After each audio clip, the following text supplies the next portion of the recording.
Nanginginig ang mga kamay ni Liza habang hawak ang gusot-gusot na papel. Isang maliit na liham. Sulat kamay ni Aya. Hindi ito ipinadala. Hindi ito nakita ni Don Ricardo.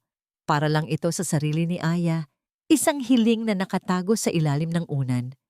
Ayaw ko po, Papa. Ayaw ko pong umalis. Natatakot po ako kay Ate Michelle. Ang mga salitang yon ay parang patalim na bumaon sa puso ni Liza. Si Aya ang munting anghel ng mansyon, ang kaisa-isang ilaw ni Don Ricardo, ay natatakot sa babaeng malapit ng maging ina niya. Isang malalim na buntong hininga ang kumawala kay Liza. Paano nangyari ito? Paano naging bulag si Don Ricardo sa katotohanang nakikita niya araw-araw? Ang ngiti ni Michelle, na tila laging nakaukit sa kanyang labi, ay may bahid ng misteryo, ng isang bagay na nakatago sa dilim.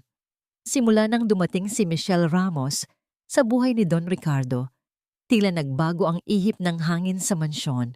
Dati, puno ito ng halakhak ni Aya, ng matatamis na kwento ni Don Ricardo tungkol sa kanyang yumaong asawa, at ng pag-aalaga ni Liza na tila isang anino. Ngayon, ang bawat sulok ay tila may dalang pahiwatig ng papalapit na panganib. Para kay Liza, si Michelle ay isang magandang larawan na may sirang frame. Liza, pakidala naman itong sariwang prutas kay Don Ricardo sa kanyang opisina. Utos ni Michelle, ang kanyang boses ay malumanay, ngunit mayroong hindi nakikitang hamon sa kanyang mga mata. Tumango si Liza, sumunod sa utos.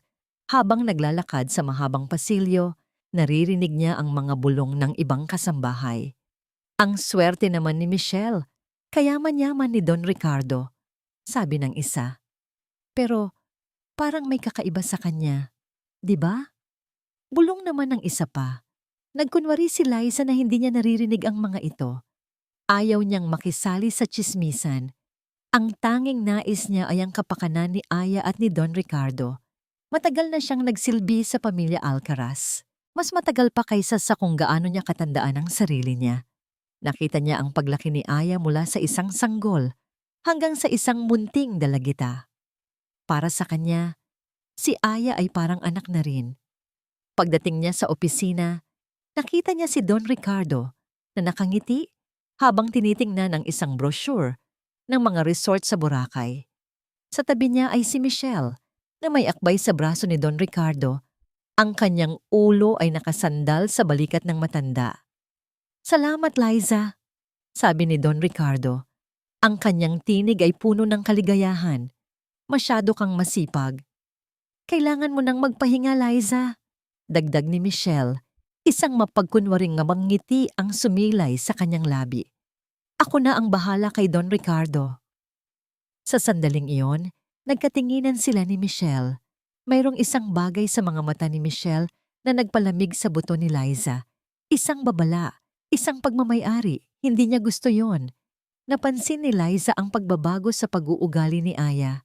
Dati, laging nakadikit si Aya kay Don Ricardo. Ngayon, mas gusto ni Michelle na si Aya ay manatili sa kanyang silid o kaya ay maglaro sa labas, malayo sa kanilang dalawa. Madalas ding pinapagalitan ni Michelle si Aya sa harap ni Don Ricardo, ngunit sa paraang tila pinapayuhan lamang, ngunit ang bawat salita ay parang suntok sa puso ng bata. Aya, hindi ba dapat nag-aaral ka na para sa iyong exam? Sabi ni Michelle isang hapon, habang si Aya ay masayang naglalaro sa hardin kasama ang kanyang ama. Pero Ate Michelle, tapos na po ako. Ipinapasyal ko lang po si Papa. Sagot ni Aya na may takot sa kanyang tinig. Huwag kang sumagot ng pabalang, Aya, sabi ni Michelle. Ang kanyang boses ay tila kalmado, ngunit ang kanyang mga mata ay nanlilisik. Ang mga bata ay dapat sumunod. Don Ricardo, hindi ba't kailangan ni Aya ng disiplina? Tumango si Don Ricardo na tila nalilito. Oo, Aya, makinig ka kay Michelle. Napakasakit para kay Liza na makita ang lungkot sa mga mata ni Aya. Kitang-kita niya kung paano unti-unting lumayo ang bata sa kanyang ama. Dahil sa pangamba kay Michelle, ito ang simula. Ito ang plano ni Michelle. ang ilayo si Aya sa kanyang ama. Isang araw, ipinatawag ni Don Ricardo ang lahat ng kasambahay. Nakaupo si Michelle sa tabi niya, na tila isa ng reyna. Magandang balita mga kaibigan, panimula ni Don Ricardo, ngumiti. Si Aya ay ipapadala na namin sa isang prestihiyosong boarding school sa Maynila para sa kanyang kinabukasan. Nagulantang si Liza. Boarding school? Hindi niya ito inaasahan. Bakit ngayon lang? Walang diskusyon, walang paalam. Naramdaman niya ang pagkabalisa sa kanyang dibdib. Bakit tila ang desisyong ito ay mas para sa kapakanan ni Michelle kaysa kay Aya? Mabilis lang ang panahon, Liza, sabi ni Michelle, nakangiti ng matamis. Kailangan ni Aya ng mas mahusay na edukasyon. Dito, wala siyang makikipaglaro. Kinabukasan, ang buong mansyon ay balot sa lungkot. Si Aya ay maglalakbay na. Siya ang pinakapayakap ni Liza ng mahigpit na tila ayaw nang bumitaw. Ang munting batang yon ay umiiyak. Ang kanyang mga kamay ay mahigpit na nakakapit sa damit ni Liza. Ate Liza, huwag niyo po akong iwan. Bulong ni Aya, basang-basa ang pisngi sa luha. Hindi kita iiwan, Aya. Hinding-hindi. Pangako ni Liza. Pinipigilan ang sarili na umiyak. Pagkatapos ng maikling paalam, sumakay si Aya sa kotse kasama si Michelle at si Don Ricardo. Habang papalayo ang sasakyan, nakita ni Liza ang malungkot na mukha ni Aya na nakatingin sa kanya sa bintana, habang si Michelle ay nakangiti.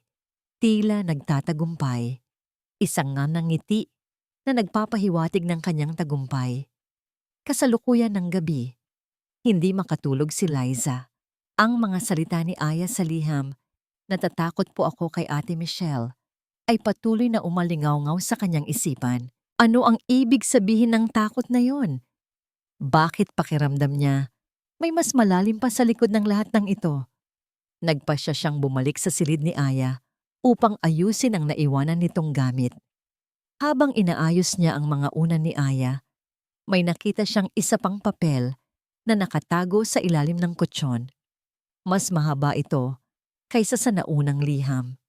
Hindi ito isang liham, kundi isang drawing ng pamilya Alcaraz, si Don Ricardo, si Aya, at siya, si Liza. Sa isang gilid, may isang malaking itim na anino na may mga pulang mata. Nakatayo sa likod ni Michelle, na may hawak na isang malaking gunting na pinuputol ang ugnayan ni Aya at Don Ricardo. Sa likod ng drawing ay may mga salitang nakasulat sa lapis. Halos hindi na makita. Nakita ko si Ate Michelle na may kausap sa cellphone. Sabi niya, ayaw ko nang makita ang batang yan dito. Sino ang batang iyan? Ako ba? Nanginginig ang mga kamay ni Liza. Ang liham na ito ay nagpapatunay na ang kanyang pakiramdam ay tama. Hindi lamang natatakot si Aya, kundi meron ding nakakatakot na katotohanan na nagkukubli sa likod ng kagandahan ni Michelle. May isang bagay na malalim, may isang bagay na mali. Ang buong gabi ni Liza ay inukol sa pag-iisip. Walang pikit, walang kapayapaan. Ang drawing ni Aya at ang mga nakasulat sa likod nito ay patuloy na naglalaro sa kanyang isipan. Ayaw ko nang makita ang batang iyan dito. Sino ang tinutukoy ni Michelle? At bakit tila may mas malalim na lihim sa likod ng lahat ng ito? Kinabukasan, maaga pa ay bumangon na si Liza. Naka-schedule siyang tumawag sa boarding school ni Aya. Matamis na ngiti ang isinalubong sa kanya ni Michelle sa kusina. Liza, may kape ka na ba?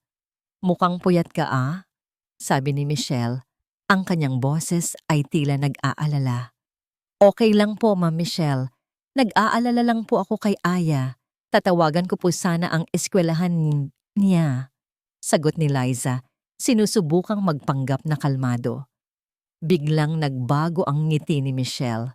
Oh Liza, hindi mo na kailangan gawin iyon. Ako na ang bahala. Alam mo naman, abala ka sa trabaho dito. Pero Ma'am Michelle, gusto ko lang po malaman kung nakarating po si Aya ng maayos. Pilit ni Liza hindi sumusuko. Nakarating siya ng maayos, Liza. Huwag kang mag-alala.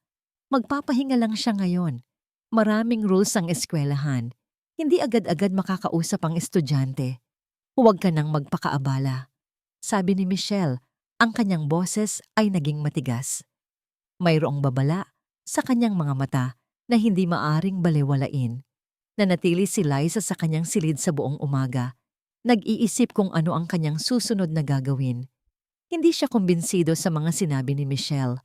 Ang kanyang intuition ay sumisigaw ng panganib. Kinuha niya ang kanyang lumang cellphone at tahimik na tinawagan ang numero ng boarding school na binigay ni Don Ricardo. Hello, good morning. Mayroon po ba kayong estudyanteng nagngangalang Aya Alcaraz? Tanong niya. Ang kanyang puso ay kumakabog. Pasensya na po, ma'am. Wala po kaming estudyante na ganyang pangalan. Sagot ng babae sa kabilang linya. Parang bumagsak ang kanyang mundo. Wala? Paanong wala? Si Aya ay nasa ang lupalop. Pero nag-enroll po siya doon. Binayaran na po ang tuition. Pilit ni Liza desperado. Wala po talaga, ma'am. Sigurado po kayo sa pangalan ng eskwelahan? O baka naman po na iba ang pangalan ng bata? Tanong ng babae, tila naiinis. Biglang pinatay ni Liza ang tawag. Nanlamig ang kanyang mga kamay. Nanginginig ang buo niyang katawan. Si Aya ay wala sa boarding school. Nasaan si Aya? Alam niya, sa puntong ito, hindi na niya kayang mag-isa. Kailangan niya ng tulong. Ang unang pangalan na pumasok sa kanyang isipan ay si Benjo, ang matapat na driver ng pamilya Alcaraz. Si Benjo ay matagal nang nagtatrabaho sa kanila. Kilala niya ang mga lihim ng mansyon at higit sa lahat, pinagkakatiwalaan niya si Benjo. Hinanap niya si Benjo sa garahe. Nakita niya itong naglilinis ng kotse ni Don Ricardo. Benjo! Bulong ni Liza, halos hindi marinig. Bakit, Ate Liza? Anong problema? Tanong ni Benjo. Napansin ang takot sa mukha ni Liza. Ikinuwento ni Liza ang lahat mula sa liham ni Aya hanggang sa pagtawag niya sa eskwelahan. Pinakita niya ang drawing ni Aya at ang mga nakasulat sa likod nito. Namutla si Benjo. Hindi ito maganda, Ate Liza. Delikado ito. Alam ko, Benjo. Kaya kailangan ko ang tulong mo. Nasaan si Aya? Tanong ni Liza. Ang kanyang boses ay nanginginig. Pero Ate Liza, si Ma'am Michelle, delikado siyang kalabanin. Sabi ni Benjo, halatang nag-aalala. Paano kung malaman niya? Hindi natin hahayaan na malaman niya. Kailangan nating maging maingat para kay Aya, Benjo. Tulungan mo ako. Pakiusap ni Liza. Isang matagal na katahimikan ang bumalot sa kanila. Alam ni Benjo ang lahat ng panganib. Alam niyang malakas ang kapit ni Michelle kay Don Ricardo. Pero nakita niya ang pagmamahal ni Liza kay Aya. Nakita niya ang takot sa mga mata ni Aya bago ito umalis. Okay, Ate Liza, tutulungan kita. Pero maging maingat tayo. Hindi natin pwedeng direktang kalabanin si Ma'am Michelle. Sabi ni Benjo, ang kanyang boses ay mababa. Ano ang plano mo? Hindi ko pa alam, Benjo. Pero kailangan nating malaman kung nasaan si Aya at kailangan nating protektahan si Don Ricardo. Bulag siya sa katotohanan. Sagot ni Liza, ang kanyang tingin ay nakatuon sa malaking mansyon. Kinagabihan, sinubukan ni Liza na kausapin si Don Ricardo. Nakita niya itong nag-iisa sa balkonahe, umiinom ng kape at tinitingnan ng hardin. Don Ricardo? Tawag niya. Dahan-dahan lumapit. Bakit, Liza? Tanong ni Don Ricardo. Ang kanyang boses ay tila malambing. Nakausap niyo po ba si Aya? Kumusta na po siya sa eskwelahan? Tanong ni Liza. Sinisikap na maging natural. Aba, oo naman. Kinausap ko si Michelle. Ayos naman daw si Aya. Nagsisimula pa lang siyang mag-adjust. Excited ako para sa kanya. Sabi ni Don Ricardo na may ngiti sa kanyang labi. Napadurog ang puso ni Liza. Alam niyang nagsisinungaling si Michelle. Pero paano niya sasabihin sa matanda ang katotohanan nang hindi siya pinaniniwalaan? Natatakot siyang baka masira ang tiwala ni Don Ricardo sa kanya. Mabuti po kung ganoon, Don Ricardo. Sagot ni Liza, pinipigilan ang sarili na sabihin ang lahat. Sa sandaling iyon, merong bumusina sa labas ng mansyon. Isang itim na kotse ang huminto sa harap ng gate. Bumaba ang isang babae, matikas ang tindig, elegante ang pananamit. Si Catherine Alcaraz, ang nakababatang kapatid ni Don Ricardo, ang kanyang tita ni Aya. Catherine, anong ginagawa mo rito? Tanong ni Don Ricardo. Gulat. Hindi ka man lang nag-abalang sabihin sa akin na ikakasal ka na ulit, kuya. Sabi ni Catherine, ang kanyang boses ay malamig. Ang kanyang tingin ay nakatuon kay Michelle na lumabas sa pinto. Nagkatinginan si Liza at Catherine. Mayroong pahiwatig ng pag-unawa sa mga mata ni Catherine. Alam niyang mayroong kaalyado na si Liza. Catherine, this is Michelle. My fiancé. Sabi ni Don Ricardo na tila awkward. Pleased to meet you, Michelle. I'm Catherine Alcaraz, Don Ricardo's sister, and Aya's aunt. Sabi ni Catherine, ang kanyang nangiti ay hindi umabot sa kanyang mga mata. Nasaan si Aya? Bakit wala siya rito? Oh, nasa boarding school na siya. Para sa kanyang kinabukasan. Sagot ni Michelle, ang kanyang boses ay masyadong matamis. Boarding school? Hindi ko man lang narinig. Bakit ngayon lang? Tanong ni Catherine, ang kanyang mga mata ay nanlilisik. At bakit hindi man lang ako nakabisita bago siya umalis? Nag-aalala si Michelle, ngunit mabilis niyang itinago iyon. Biglaan lang kasi Catherine, alam mo naman ang Don Ricardo, masyadong maalalahanin sa kinabukasan ng kanyang anak. Ngunit hindi kumbinsido si Catherine. Nakita niya ang tingin ni Liza. Isang tingin na puno ng pagkabahala at pahiwatig. Alam ni Catherine na mayroong mali. Pagkatapos ng maikling pag-uusap, pumasok si Catherine sa loob ng mansyon. Sinundan siya ni Liza. Liza, kumusta si Aya? Tanong ni Catherine. Ang kanyang boses ay mababa. Bakit mayroong hindi magandang pakiramdam sa akin tungkol sa babaeng iyon? Tiningnan ni Liza ang paligid bago magsalita. Ma'am Catherine, hindi po ako sigurado. Pero, mayroon po talagang kakaiba. Si Aya, wala po sa boarding school na sinasabi nila. Naningkit ang mga mata ni Catherine. Ano? Sigurado ka? Opo, nakausap ko po ang school. Sagot ni Liza. Mabilis na ikinuwento ang lahat ng kanyang natuklasan. Naglabas si Catherine ng kanyang telepono at may kinontak. Titingnan ko ito.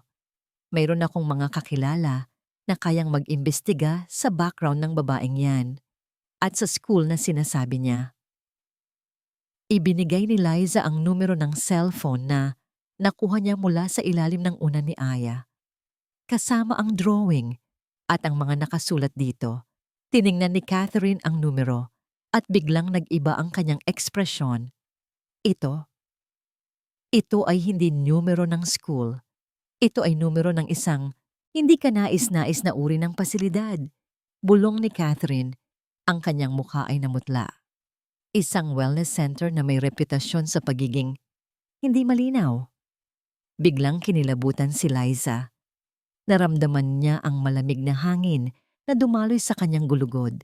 Isang pasilidad na hindi ka nais-nais? Wellness center? Para saan? At mayroong isang bagay pa. Sabi ni Catherine, ang kanyang mga mata ay nakatuon sa isang maliit na detalye sa drawing ni Aya, sa itim na anino. Sa paanan ng anino, mayroong isang maliit na simbolo na tila isang pamilyar na logo ng isang kumpanya. Ngunit hindi niya maalala kung saan niya ito nakita. Kailangan nating imbestigahan ito. Liza, magtiwala ka sa akin. Huwag mo itong sabihin kay Don Ricardo sa ngayon. At huwag kang magpahalata kay Michelle. Nagmamadali si Catherine na magtungo sa kanyang silid. Iniwan si Liza na balot ng pangamba at nagtataka.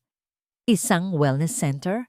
At ang logo na yon, ang panganib ay mas malalim kaysa sa kanyang inaasahan. Nanda. Nag-aalab ang galit sa dibdib ni Catherine habang tinititigan ang numero sa kanyang cellphone. Ang wellness center na yon, Hindi ito bago sa kanya. Narinig na niya ang mga bulungan tungkol sa mga ganoong klase ng pasilidad, mga lugar na ginagamit upang itago ang mga tao o kaya ay manipulahin ang kanilang isipan, kadalasan para sa pansariling kapakanan. At ang katotohanang si Michelle ang nasa likod nito, gamit ang pangalan ni Don Ricardo, ay nagpakulo ng kanyang dugo. Kinuha niya ang kanyang telepono at mabilis na tinawagan ang kanyang private investigator, si Mang Danny. Danny, kailangan ko ng pabor. Urgent ito. Simula niya ang kanyang boses ay seryoso. Gusto kong ipacheck ang background ng isang Michelle Ramos, lahat ng koneksyon niya, ang kanyang pamilya, mga nakaraang address, pati na rin ang anumang posibleng utang o kaso. Catherine, alam mong delikado ang ganyang klase ng investigasyon. Sagot ni Mang Danny, ang kanyang boses ay may pag-aalinlangan. Mas delikado kung hindi natin ito gagawin, Danny. Nakuha ko ang isang numero ng isang wellness center sa Batangas. Gusto kong malaman kung may connection si Michelle dito at kung totoo nga na wala si Aya sa boarding school. Paliwanag ni Catherine, ang kanyang boses ay puno ng determinasyon. Sumang-ayon si Mang Danny.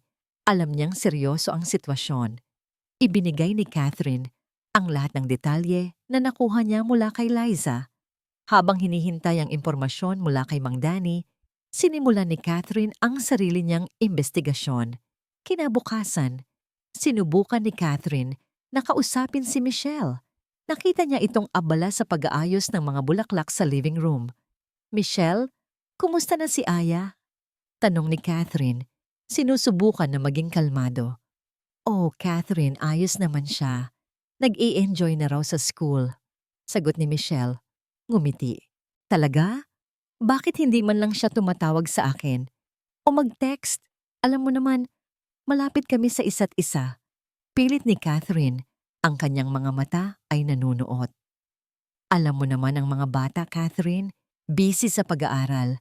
Kailangan din niya ng space para makapag-adjust. Sagot ni Michelle. Ang nangiti ay nanatili sa kanyang labi. At huwag kang mag-alala. Ang kinabukasan ni Aya ang iniisip ko. Kaya pala, hindi ko lang maintindihan kung bakit parang pinipigilan mo si Don Ricardo na dalawin si Aya. O kaya ay kausapin man lang sa telepono. Pilit ni Catherine. Direktang tinutuligsa si Michelle. Biglang nawala ang nangiti ni Michelle. Ang kanyang mga mata ay nanlilisik. Catherine, huwag kang makialam sa mga desisyon namin. Ikakasal kami ni Don Ricardo. Ako na ang magiging asawa niya. At ang magiging ina ni Aya. Ate Michelle, hindi po ako nagtitiwala sa inyo. Sabi ni Catherine, ang kanyang boses ay malamig. Mayroon akong naririnig na mga bulong. Hindi lang tungkol sa wellness center na konektado sa inyo, kundi pati na rin sa inyong nakaraan. Nanginginig ang mga kamay ni Michelle. Catherine, nagkakamali ka. At huwag mong subukang dungisan ang pangalan ko. Kilala ko rin ang mga sikreto ng pamilya niyo, lalo na ang kay Don Ricardo. Sigurado akong ayaw mong malaman ng lahat ang tungkol doon. Hindi ba? Nagulat si Catherine. Ano ang tinutukoy ni Michelle? Mayroon bang lihim si Kuya Ricardo na hindi niya alam? Ang pagbanggit ni Michelle ng mga sikreto ng pamilya ay nagdagdag ng isang bagong layer ng panganib. Ano ang alam mo? Tanong ni Catherine. Ang kanyang boses ay mababa. Sapat para manahimik ka, Catherine. Sagot ni Michelle, ngumisi. Kaya mas mabuting manahimik ka na lang. Huwag mong sirain ang kasal namin. Kung hindi, hindi lang ikaw ang mapapahamak, kundi pati na rin ang reputasyon ng pamilya Alcaraz. Umalis si Michelle. Iniwan si Catherine na balot ng galit at pagkabahala. Nagawa pa siyang bantaan ni Michelle. Sino ba talaga ang babaeng ito? Maya-maya, tinawagan siya ni Mang Danny. Catherine, mayroon akong nakita. Simula ni Mang Danny. Si Michelle Ramos at ang kanyang ina, si Elena Ramos, ay mayroong napakaraming utang sa iba't ibang tao. Mayroon din silang kaso ng estafa na nakabinbin sa isang probinsya at mayroong silang malaking utang sa isang loan shark Kaya siguro desperado silang magpakasal kay Don Ricardo. Estafa? Loan shark? Bulong ni Catherine. Pero ang wellness center? Oo, Catherine. May connection din sila doon. Ang wellness center ay ginagamit nila bilang isang front para sa ilang illegal na gawain. At ang pinuno nito ay ang ina ni Michelle, si Elena. Ito ay isang uri ng operasyon upang manipulahin ang mga mayayaman, lalo na ang mga matatanda, paliwanag ni Mang Danny.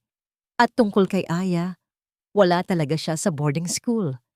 Ang huling records ng school ay nagpakita na hindi siya nag-enroll. Pinapaungol si Catherine saglit. Kung gayon, si Aya ay nasa wellness center. Maaring, Catherine. Pero delikado ang lugar na yon. Hindi basta-basta makakapasok. Babala ni Mang Danny. Kailangan nating gawin ito para kay Aya at para kay Kuya Ricardo. Sabi ni Catherine. Danny, kailangan ko ang lahat ng impormasyon na kaya mong makuha tungkol sa wellness center na yon at tungkol sa lahat ng koneksyon nila. Pagkatapos ng tawag, hinanap niya si Liza. Ikinuwento niya ang lahat ng kanyang nalaman, kasama na ang tungkol sa nakaraang kaso ng estafa ni Michelle at ang kanilang utang. Kung gayon, tama ang aking kutob. Gusto lang nila ang pera ni Don Ricardo. Sabi ni Liza, ang kanyang mukha ay namutla. Pero paano natin maililigtas si Aya? Hindi natin alam kung ano ang ginagawa nila kay Aya doon. Kailangan nating makapasok sa pasilidad na yon. Sabi ni Catherine, ang kanyang mga mata ay puno ng determinasyon. Liza, Benjo, tulungan niyo ako. Delikado ito. Pero para kay Aya, kailangan nating gawin. Handa po ako, Ma'am Catherine. Para kay Aya. Sabi ni Liza, ang kanyang tinig ay matatag. Ako rin po, dagdag ni Benjo, na lumabas mula sa anino ng hardin na tila kanina pa nakikinig. Kahit anong mangyari, tutulungan ko kayo. Matagal na akong nagtatrabaho sa pamilyang ito. Hindi ko hahayaan na masira sila ng mga taong yon. Naramdaman ni Catherine ang isang pag-asa. Mayroon na siyang kakampi. Ngunit ang mga salita ni Michelle tungkol sa mga sikreto ni Don Ricardo ay patuloy na naglalaro sa kanyang isipan. Ano ang tinutukoy niya? At paano ito magagamit ni Michelle laban sa kanila? Habang nagpaplano sila, nakita ni Liza ang isang maliit na bag na naiwan sa mesa ni Michelle. Ito ay hindi sinasadyang naiwan. Nakita niya ang isang resibo mula sa isang coffee shop na may nakasulat na pangalan at numero. Ngunit ang pangalan ay hindi ang pangalan ni Michelle. Ito ay ang pangalan ni Elena Ramos, ang ina ni Michelle. At sa likod ng resibo, mayroong isang address na nakasulat sa isang maliit na letra. Isang address sa isang liblib na lugar sa Batangas. Isang address na nakita na ni Catherine sa kanyang investigasyon, ang address ng wellness ethic. Ma'am Catherine, tingnan niyo po ito. Sabi ni Liza, inabot ang resibo kay Catherine. Nanlaki ang mga mata ni Catherine. Ito ang address ng wellness center at ang pangalan ni Elena. Kung gayon, doon nga nila itinago si Aya. Ngunit may isang bagay pa. Isang maliit na larawan ang nahulog mula sa bag ni Michelle. Ito ay isang lumang larawan, kulubot na. Isang batang babae na nakangiti na may kaparehong mata ni Don Ricardo. At sa likod ng larawan, may nakasulat, Clara Alcaraz, 19X. Clara, ang panganay na anak ni Don Ricardo na namatay sa isang trahedya, maraming taon na ang nakalipas. Bakit nasa Michelle ang larawan ni Clara? At bakit merong pakiramdam si Catherine na hindi lamang ito isang simpleng larawan? Ang anak ni Kuya Ricardo, si Clara! Bulong ni Catherine, ang kanyang boses ay nanginginig. Pero namatay siya. Paano? Hindi ko po alam, Ma'am Catherine. Pero bakit nasa kanya ang larawan ni Clara at ang pangalan ni Clara sa likod? Tanong ni Liza, ang kanyang puso ay kumakabog. Naramdaman ni Catherine na mayroong mas malalim na lihim sa likod ng lahat ng ito. Isang lihim na konektado sa nakaraan ng pamilya Alcaraz. Isang lihim na maaring mas malaki at mas madilim kaysa sa kasalukuyang problema nila kay Michelle. Ang paglitaw ng larawan ni Clara ay nagbigay ng bagong takot, isang katanungang nagpapabago sa buong laro. Ang busina ng pickup truck ni Benjo ang tanging naririnig sa dilim ng madaling araw. Magkasama sila ni Catherine at Liza patungo sa Batangas. Ang bawat kurba ng kalsada ay tila nagdadala sa kanila palapit sa katotohanan, ngunit kasama rin nito ang mas matinding takot. Ang larawan ni Clara sa lumang bag ni Michelle ay hindi maalis sa isipan ni Liza. Bakit buhay si Clara? At paano ito konektado kay Aya? Ang bawat tanong ay parang tinik na bumabaon sa kanyang puso. Sigurado ka bang dito, Catherine? Tanong ni Benjo, binabawasan ang bilis ng sasakyan habang papalapit sila sa isang liblib na lugar. Ang address sa resibo at ang impormasyon ni Mang Danny. Dito, sagot ni Catherine, ang kanyang boses ay puno ng pagkabahala. Isang malaking gate ang bumungad sa kanila. Sa likod nito ay isang lumang gusali, tila pabrika na pinabayaan, ngunit mayroong CCTV camera at isang security guard na nakabantay. Ang paligid ay tahimik, ngunit ang katahimikan na yon ay may dalang pahiwatig ng panganib. Kailangan nating maging maingat, bulong ni Liza. Masyadong malakas ang mga ito.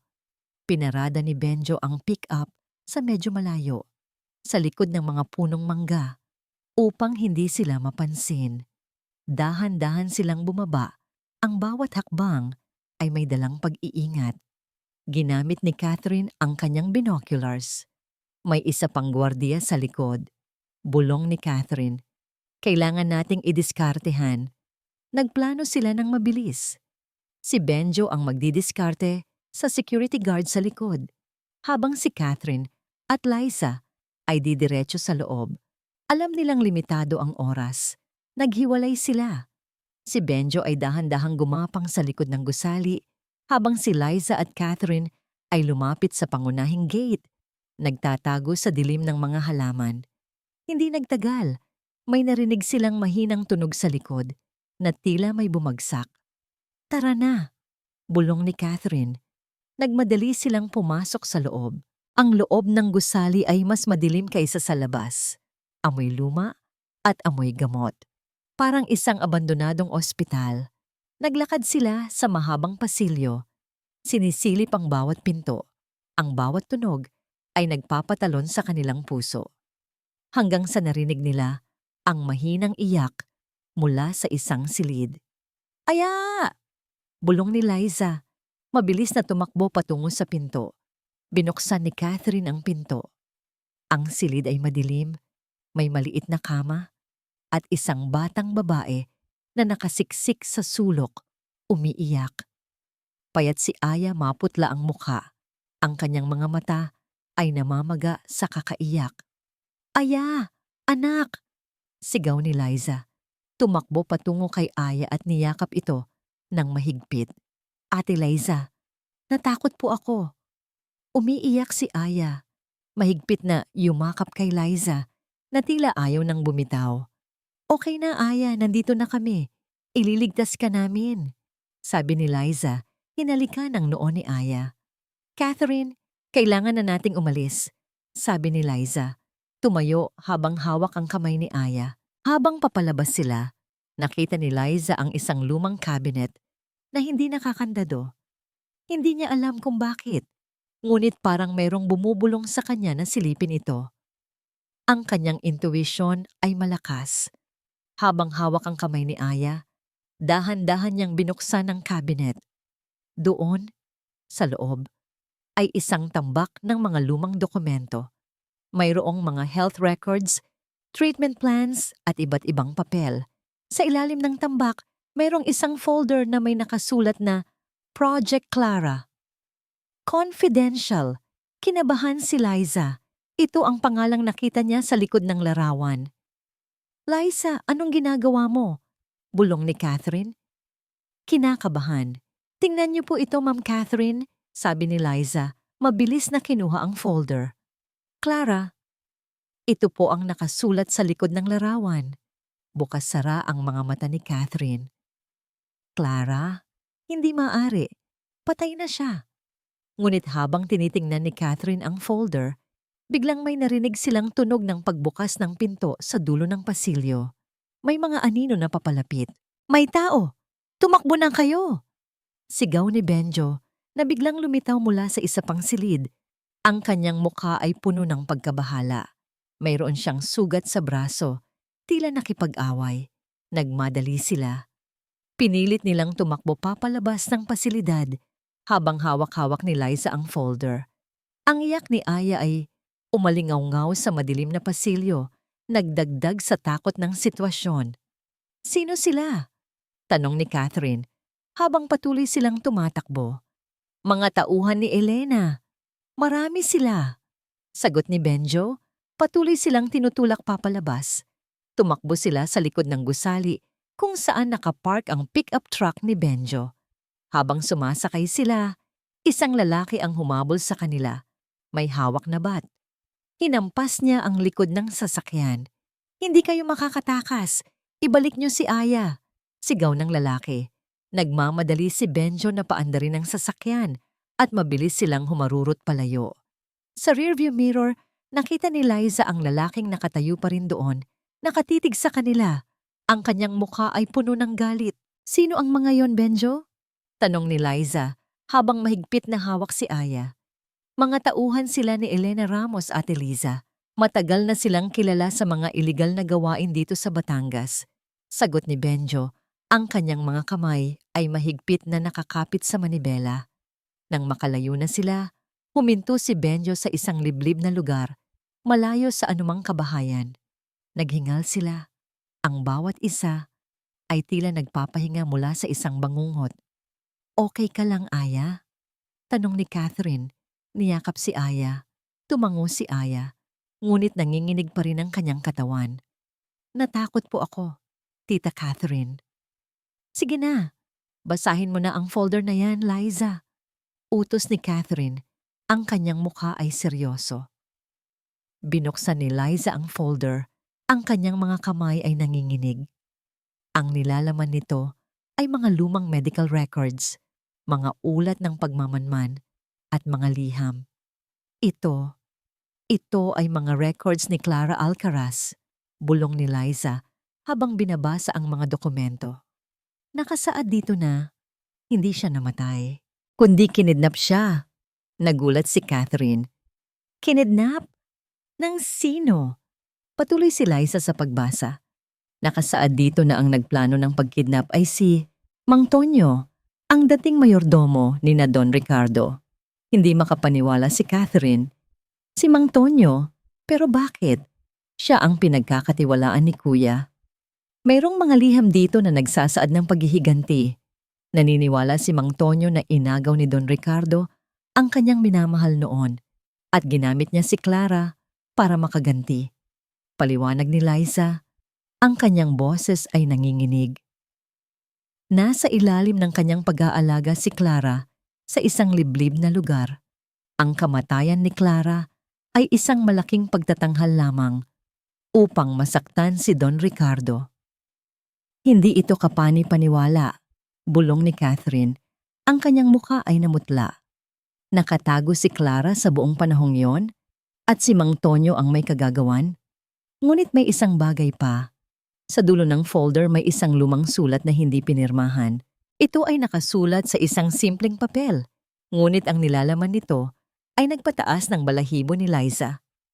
Nakasaad dito na, ang proyekto ay ipapasa sa aking pinagkakatiwalaan. Kailangan itong ituloy. Ang Alcaraz ay dapat magbayad. Ang kanilang yaman ay dapat mawala. At mayroong isang pangalan na nakasulat sa dulo, ngunit malabo na. Ang tanging nababasa ay Ernesto. Ernesto? Bulong ni Catherine. Ernesto, ang dating head gardener ng mansyon na sinibak ni Kuya Ricardo dahil sa pagnanakaw? Imposible. Pero Ma'am Catherine, merong connection si Ernesto sa mga Ramos. Nakita ko silang magkasama sa isang coffee shop noon, biglang sabi ni Benjo. Hindi ko lang pinansin dahil akala ko, nagkikita lang sila ng nagkataon. Biglang nagkaroon ng koneksyon ng lahat. Ang ina ni Michelle, si Elena Ramos, ang wellness center, ang pagkidnap kay Aya, ang paggamit sa pangalan ni Michelle para mapakasal kay Don Ricardo. At ngayon, ang lihim ni Clara na konektado kay Mang Tonyo at kay Ernesto. Napakasama ng mga taong ito. Bulong ni Liza, niyakap ng mahigpit si Aya. Hindi lang nila gusto ang pera ni Kuya Ricardo.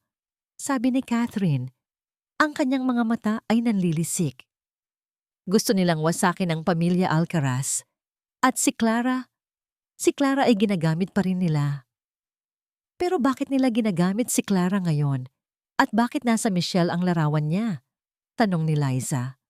Baka ginagamit nila ang impormasyon tungkol kay Clara para i-blackmail si Kuya Ricardo.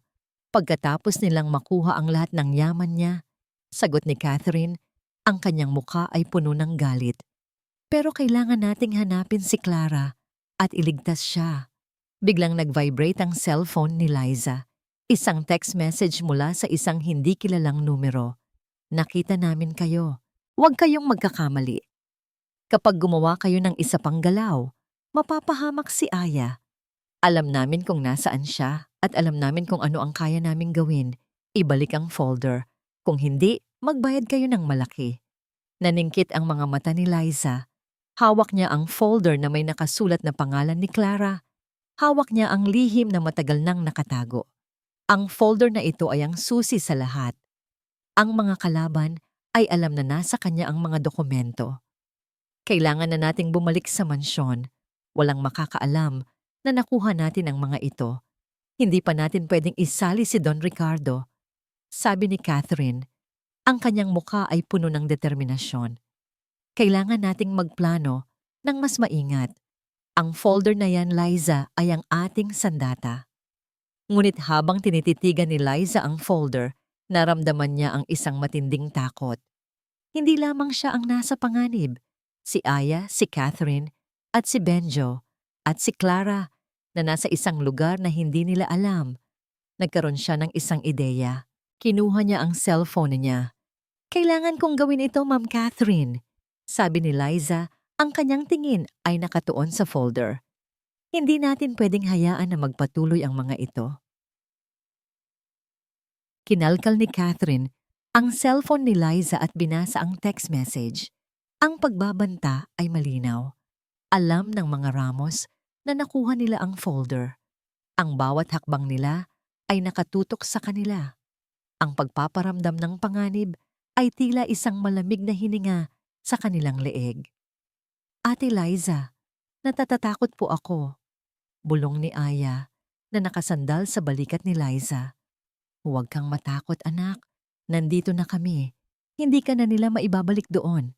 Pangako ni Liza, pinipigilan ang sarili na umiyak. Pagdating nila sa isang lihim na safe house ni Catherine sa Batangas, kaagad niyang dinala si Aya sa kwarto para makapagpahinga. May nurse siyang tinawagan upang tingnan ang kalagayan ng bata. Si Aya ay payat at tila malnourished, ngunit ang kanyang espiritu ay buo pa rin.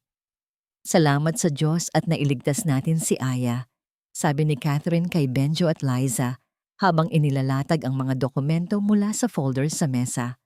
Ngayon, kailangan nating basahin ang lahat ng ito. Sinimulan nilang basahin ang mga lumang liham at ulat. Ang bawat pahina ay nagbubunyag ng mas madilim na katotohanan. Ang paghihiganti ni Mang Tonyo kay Don Ricardo ay nagsimula dahil sa isang matagal ng aitan sa pag-ibig. Naging kasintahan ni Mang Tonyo ang isang babaeng minahal din ni Don Ricardo. At sa huli, pinili ng babae si Don Ricardo. Kaya, sa kabila ng pagiging mayordomo, nagtanim ng galit si Mang Tonyo at binalak ang pagkidnap kay Clara. Ang nakakatakot dito, Ma'am Catherine, ay ipinasa niya ang kanyang proyekto kay Ernesto, ang kanyang pinsan, at si Ernesto ay mayroon ding sama ng loob kay Don Ricardo, sabi ni Liza habang binabasa ang isa pang liham. Sinasabi dito na si Ernesto ang nagpatuloy sa pagtatago kay Clara na ginagamit siya para sa posibleng pag-blackmail sa hinaharap. Ito ang dahilan kung bakit may impormasyon si Michelle Tungkol sa mga lihim ni Kuya Ricardo, bulong ni Catherine. Siguradong nakipagsabwatan sila kay Ernesto at malamang si Ernesto ang nasa likod ng sulat ng pagbabanta. Ito po ang lumang address na nakasulat sa sulat ni Mang Tonyo, Ma'am Catherine. Sabi ni Liza, ipinapakita ang isang pahina sa folder. Dito po raw itinago si Clara sa simula. Kailangan nating hanapin si Clara. Siya ang susi sa pagwasak sa plano ng mga Ramos at Ernesto. Sabi ni Catherine, ang kanyang mukha ay puno ng determinasyon. Samantala, sa mansyon, abala si Michelle sa paghahanda sa kasal. Ngunit sa likod ng kanyang ngiti ay mayroon siyang nakakalokong plano. Nakita ni Liza ang isang text message mula kay Benjo. Ate Liza, nakita ko si Ma'am Elena. May kausap siyang lalaki sa labas ng mansyon. Ernesto daw ang pangalan. Kumpirmado. Si Ernesto nga ang kasabwat ng mga Ramos. Lalo pang lumakas ang kanilang paniniwala. Kailangan nating bantayan si Don Ricardo.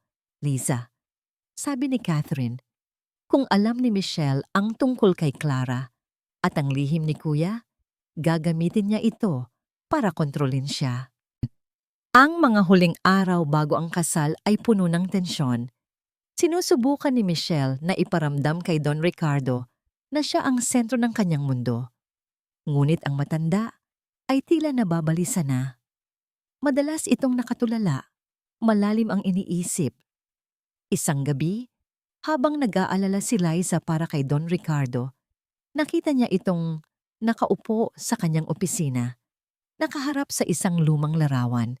Ito ang larawan ng yumaong asawa ni Don Ricardo at ni Clara noong bata pa ito. Nangingilid ang luha sa kanyang mga mata. Don Ricardo, okay lang po ba kayo? Tanong ni Liza, dahan-dahang lumapit. Hindi nagsalita si Don Ricardo. Mayroong malalim na lungkot sa kanyang mukha. Namimiss niyo po ba si Aya? Tanong ni Liza.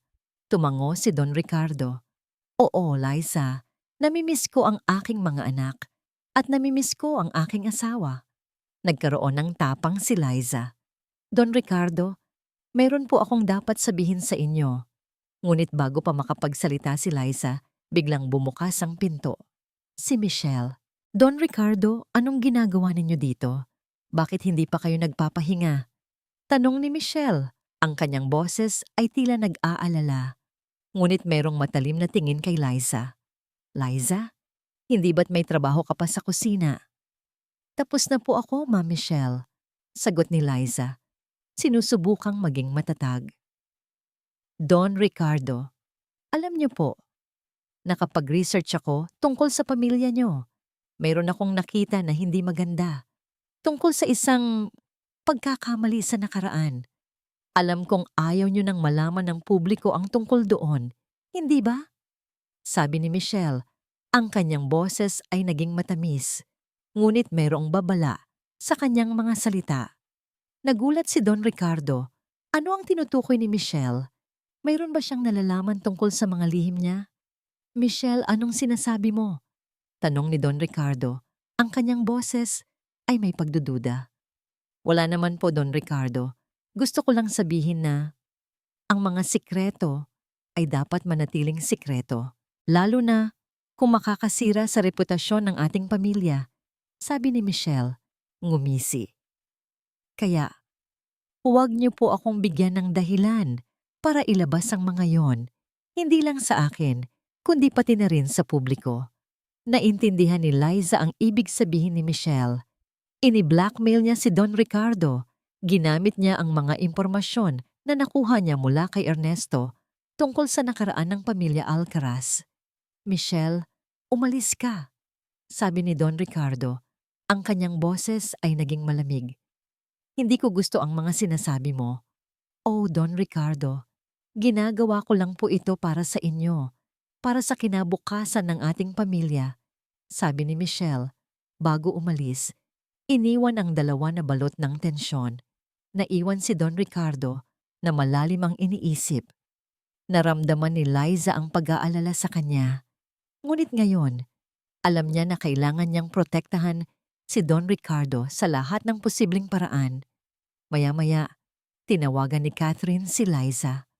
Liza, may nakuha kaming impormasyon. Si Elena Ramos, ang nanay ni Michelle, ay nakipagkita kay Ernesto. At merong silang pinag-uusapan tungkol sa isang plano at tungkol sa pagpapahina kay Don Ricardo. Pagpapahina? Anong ibig sabihin? Tanong ni Liza, kinabahan. Maari nilang subukan na gawin siyang hindi makapag-isip ng tama, Liza. O kaya ay bigyan ng gamot para mas madali nilang makontrol ang kanyang ari-arian. Paliwanag ni Catherine, ang kanyang boses ay seryoso. Kailangan nating kumilos ng mabilis. Ang kasal ay malapit na. Pero Ma'am Catherine, paano si Don Ricardo? Alam niya na ang tungkol sa mga lihim niya. Ginagamit siya ni Michelle.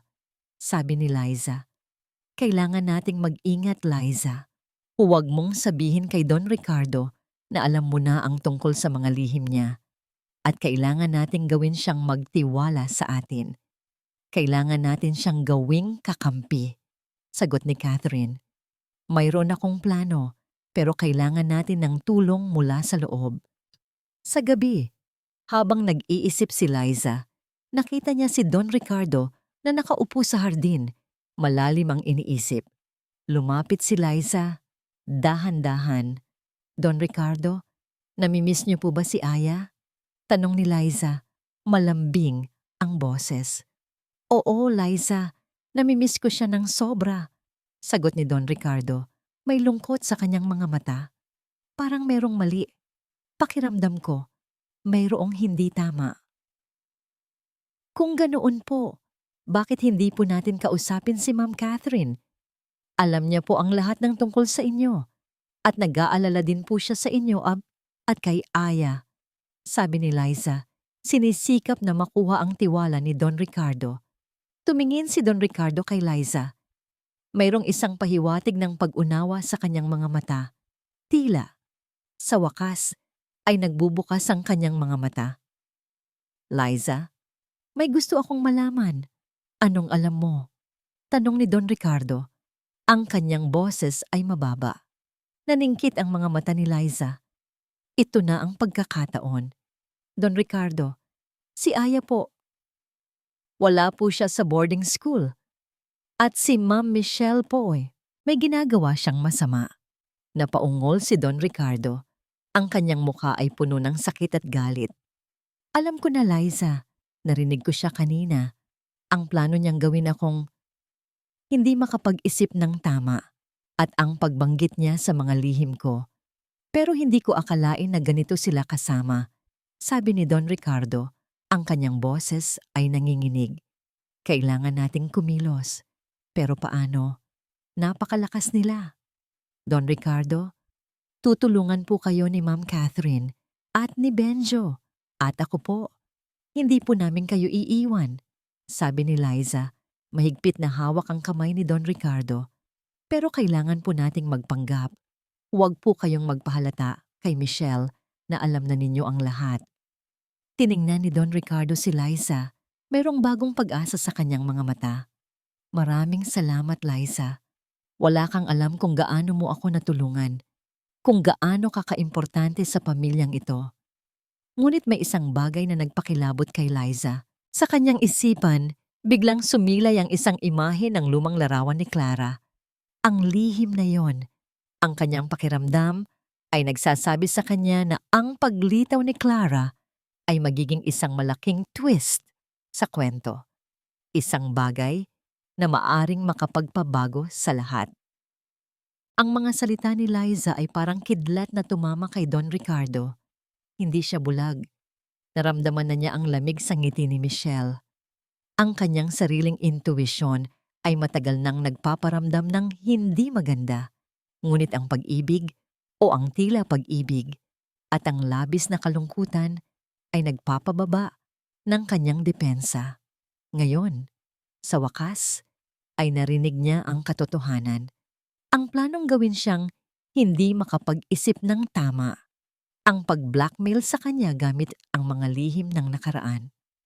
Kailangan nating magpanggap, Liza, sabi ni Don Ricardo. Ang kanyang boses ay nagbabago mula sa gulat tungo sa determinasyon. Hindi niya dapat malaman na, alam ko na. Opo, Don Ricardo. Kailangan nating maging maingat. Delikado po sila. Sagot ni Liza, ang kanyang mga mata ay puno ng pagkabahala. Nagkunwari si Don Ricardo na tila wala siyang alam. Nagpanggap siyang mas lalong umibig kay Michelle. Pinupuri ang kanyang ganda at ang kanyang mga plano para sa kasal. Ang bawat halik, ang bawat haplos ay parang lason na unti-unting pumapatay sa kanyang kaluluwa. Don Ricardo, gusto kong maging perpekto ang kasal natin.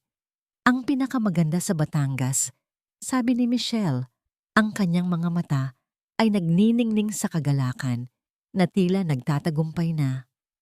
Oo, Michelle, gusto ko rin iyon. Sagot ni Don Ricardo, ngumiti. Ngunit sa loob niya ay may nag-aapoy na galit. Sa gabi, habang nag-iisa si Don Ricardo sa kanyang opisina, kinuha niya ang lumang larawan ng kanyang asawa at ni Clara. Ang kanyang puso ay kumikirot sa sakit. Ang kanyang panganay na anak, ang lihim na akala niya ay kasama ng namatay. Clara, anak ko, buhay ka pa pala, bulong ni Don Ricardo. Ang kanyang mga mata ay puno ng luha. Patawarin mo ako. Naging bulag ako. Naging mahina ako. Naalala niya ang mga araw na kasama pa niya si Clara. Ang kanyang maliliit na kamay na humahawak sa kanyang daliri. Ang kanyang matatamis na ngiti. Ang kanyang pagiging inosente. At ngayon, lahat ng yun ay ninakaw sa kanya. Hindi lamang ni Mang Tonyo, kundi pati na rin ng kanyang sariling pagkabulag. Nagpa siya si Don Ricardo na gumawa ng aksyon. Hindi niya hahayaan na masira ang kanyang pamilya. Hindi niya hahayaan na maloko siyang muli. Kinuha niya ang kanyang telepono at tinawagan si Catherine. Kuya, bakit ka tumawag? May problema ba? Tanong ni Catherine, halatang nag-aalala. Catherine, alam ko na ang lahat, sabi ni Don Ricardo. Ang kanyang boses ay puno ng determinasyon. Ang tungkol kay Michelle, ang tungkol kay Aya, at ang tungkol kay Clara. Natahimik si Catherine sa kabilang linya. Kuya, paano mo nalaman? Narinig ko si Michelle, ang kanyang mga plano, ang kanyang mga pagbabanta. At si Liza, sinabi niya sa akin ang katotohanan. Alam na ni Liza ang lahat, paliwanag ni Don Ricardo. Kailangan nating kumilos ng mabilis. Kailangan nating iligtas si Aya at si Clara. Salamat sa Diyos, Kuya. Salamat at sa wakas ay nagising ka. Sabi ni Catherine, may pagluwag sa kanyang tinig. Mayroon akong plano. Liza, Benjo at ako, nagplano na kami. Pero kailangan namin ang tulong mo. Ano ang kailangan kong gawin? Tanong ni Don Ricardo, handang gawin ang lahat. Kailangan mo pa ring magpanggap na wala kang alam, Kuya. Kailangan mo pa ring pagtiwalaan si Michelle. Hayaan mong isipin niya na nagtatagumpay siya. Habang ginagawa mo yon, kumuha ka ng ebidensya. Mga detalye tungkol sa mga pinirmahan mong dokumento, mga listahan ng kanyang mga ari-arian, lahat ng konektado sa kanya. Paliwanag ni Catherine. At kailangan mong manatiling malakas. Hindi ka dapat lumabas sa paningin ni Michelle na tila nawawalan ng pag-asa. Gagawin ko, Catherine. Gagawin ko ang lahat. Pangako ni Don Ricardo. Nasaan si Aya? Nasa safe house siya. Ligtas siya, Kuya. Nagpapagaling. Pero si Clara, hindi pa namin siya mahanap. Sabi ni Catherine, may lungkot sa kanyang tinig. Hahanapin natin siya, Catherine. Hahanapin natin ang aking anak. Sabi ni Don Ricardo, ang kanyang boses ay puno ng pag-asa. At si Michelle, kailangan niyang pagbayaran ang lahat ng ginawa niya. Kinabukasan, sa harap ni Michelle at Elena, nagkunwari si Don Ricardo na tila wala siyang problema. Ngunit sa bawat titig niya kay Michelle ay mayroong apoy ng paghihiganti sa kanyang mga mata. Don Ricardo, ibinigay ko na ang mga detalye ng kasal sa lahat ng bisita. Sabi ni Michelle, may pagmamalaki. Ang pinakamalaking kasal sa Batangas, Lahat ay masaya. Lahat ay naiinggit. Mabuti, Michelle. Talagang napakahusay mo, sabi ni Don Ricardo. Ngumiti. At Don Ricardo, nais ko ring sabihin sa inyo na ang aming wellness center ay magkakaroon ng bagong may-ari. Gusto kong ilipat sa pangalan ninyo ang lahat ng ari-arian nito para mas madali nating mapamahalaan. Sabi ni Michelle, ang kanyang boses ay matamis, ngunit merong masamang balak sa kanyang mga mata. Dito natin mailalagay ang mga mahihina na miyembro ng pamilya kung sakali. Naintindihan ni Don Ricardo ang ibig sabihin niya. Ito ang plano nila. Ang ilipat ang lahat ng ari-arian sa kanyang pangalan at pagkatapos ay gawin siyang mahina upang kontrolin ang lahat. Mabuting ideya, Michelle, sagot ni Don Ricardo, nagpipigil ng galit. Ibigay mo sa akin ang lahat ng papeles. Susuriin ko. Nakangiti si Michelle. Akala niya ay nagtatagumpay na siya. Nagmadali itong umalis upang ihanda ang mga dokumento. Sa mga sumunod na araw, habang abala si Michelle sa mga paghahanda sa kasal, dahan-dahang kinokolekta ni Don Ricardo ang mga ebidensya. Kinukunan niya ng litrato ang mga dokumento, kinokopya ang mga email, at inililista ang lahat ng kanyang natutuklasan. Nakipag-ugnayan siya kay Catherine sa pamamagitan ng lihim na pagtawag, ibinibigay ang lahat ng impormasyon. Kuya, huwag kang mag-alala. Malapit na tayong kumilos, sabi ni Catherine sa kabilang linya. Ang ebidensya mo ang magiging sandata natin. Ngunit sa gitna ng lahat ng tensyon, napansin ni Don Ricardo ang kakaibang pagbabago kay Liza. Ang dating mahiyain na Liza ay unti-unting lumalabas sa kanyang shell. Ang kanyang mga mata ay puno ng determinasyon. Ang kanyang mga kilos ay mas mabilis at mas matatag. Tila, ang mga pangyayari ay nagpapatatag sa kanya. Isang hapon, nakita ni Don Ricardo si Liza na naglilinis ng mga lumang gamit sa silid ni Aya. Mayroong malalim na pagmamahal sa kanyang mga mata habang hinahawakan ang mga damit ni Aya. Liza, tawag ni Don Ricardo. Nagulat si Liza, ngunit mabilis nang ngumiti. Don Ricardo, may kailangan po ba kayo? Wala naman. Gusto ko lang magpasalamat, sabi ni Don Ricardo, may pagmamahal sa kanyang boses. Maraming salamat sa lahat ng ginagawa mo para sa pamilyang ito. Hindi ko alam kung ano ang gagawin ko kung wala ka. Namula si Liza, ngunit merong galak sa kanyang puso. Tungkulin ko po, Don Ricardo. Hindi, Liza. Higit pa sa tungkulin iyan, sabi ni Don Ricardo, dahan-dahang lumapit. Ang pagmamahal mo kay Aya, ang iyong katapatan, ang iyong tapang, ito ang nagpabukas sa aking mga mata. Naramdaman ni Liza ang pag-init ng kanyang mga pisngi. Ang mga salita ni Don Ricardo ay parang musika sa kanyang tainga. At mayroong isang bagay pa, sabi ni Don Ricardo, dahan-dahang hinawakan ang kamay ni Liza. Ang iyong puso, Liza. Ito ang tunay na kayamanan ng mansyon na ito. Nagulat si Liza sa haplos ni Don Ricardo. Ngunit sa halip na ilayo ang kanyang kamay, hinayaan niya itong manatili. Mayroong isang bagong damdamin na unti-unting lumalabas sa pagitan nila. Isang damdamin na mas malalim kaysa sa pagiging amo at kasambahay. Biglang bumukas ang pinto. Si Michelle.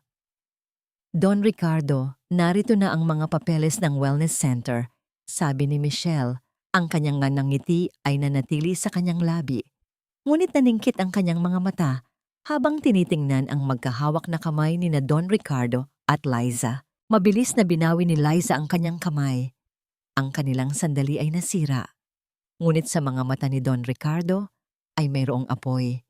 Hindi lang ng galit, kundi ng isang bagong pag-asa. Mabuti, Michelle. Iiwan ko muna ang mga papeles. Susuriin ko yan mamaya, sabi ni Don Ricardo. Ang kanyang boses ay kalmado, ngunit mayroong hindi nakikitang hamon. Ngunit ang mukha ni Michelle ay hindi na kasing kalmado. Nakita niya ang isang bagay, isang pahiwatig. At ang pahiwatig na yon ay nagpataas ng kanyang pagdududa. Ang tensyon sa mansyon ay tila isang nakakabinging katahimikan. Ang insidente sa opisina, kung saan nakita ni Michelle na magkahawak ang kamay ni Liza at Don Ricardo, ay nagbunsod ng bagong antas ng pagdududa sa pagitan ng magiging mag-asawa.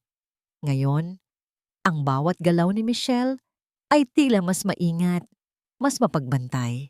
Liza, pakidala naman itong mga gamit sa labahan. Utos ni Michelle.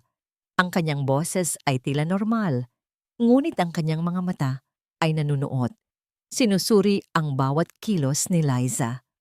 Tumango si Liza. Sinusubukang magpanggap na wala siyang nararamdaman. Alam niyang sa mga oras na ito, ang bawat kilos ay may dalang panganib. Ang petsa ng kasal ay papalapit na. 3 araw na lang. Kailangan nilang kumilos ng mabilis.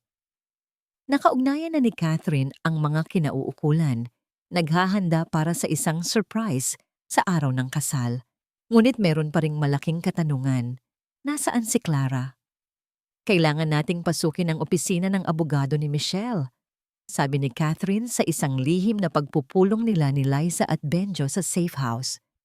Nandoon ang lahat ng mga dokumento tungkol sa kanyang mga transaksyon at ang posibleng mga ebidensya ng kanyang pagnanakaw. Delikado po yan, Ma'am Catherine. Mayroon siyang mga tauhan na nagbabantay sa kanyang opisina. Babala ni Benjo. Kailangan nating gawin ito. Walang ibang paraan, sabi ni Catherine. Liza, Benjo, kayo ang may kakayahang makapasok ng tahimik. Ako na naman, kailangan kong hanapin si Ernesto. Siya ang may hawak sa lihim ni Clara. Sumang-ayon si Liza at Benjo. Ang plano ay simple. Pasukin ang opisina ni Michelle sa gabi, kuhanin ang lahat ng ebidensya, at umalis ng walang bakas.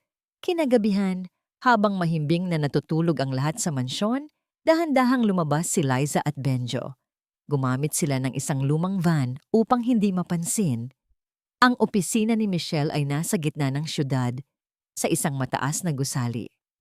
Ate Liza, sigurado ka ba dito? Tanong ni Benjo, kinakabahan. Kailangan nating gawin ito, Benjo, para kay Aya, para kay Don Ricardo, para kay Clara. Sagot ni Liza, ang kanyang boses ay puno ng determinasyon. Nag-abang si Benjo sa labas habang si Liza ay dahan-dahang pumasok sa gusali. Sa tulong ng impormasyon mula kay Catherine, alam ni Liza ang pasikot-sikot ng gusali. Matagumpay siyang nakapasok sa opisina ni Michelle. Ang opisina ay malaki at marangya, puno ng mga mamahaling gamit. Ngunit ang hinahanap ni Liza ay ang mga dokumento. Sinimulan niya ang paghahanap.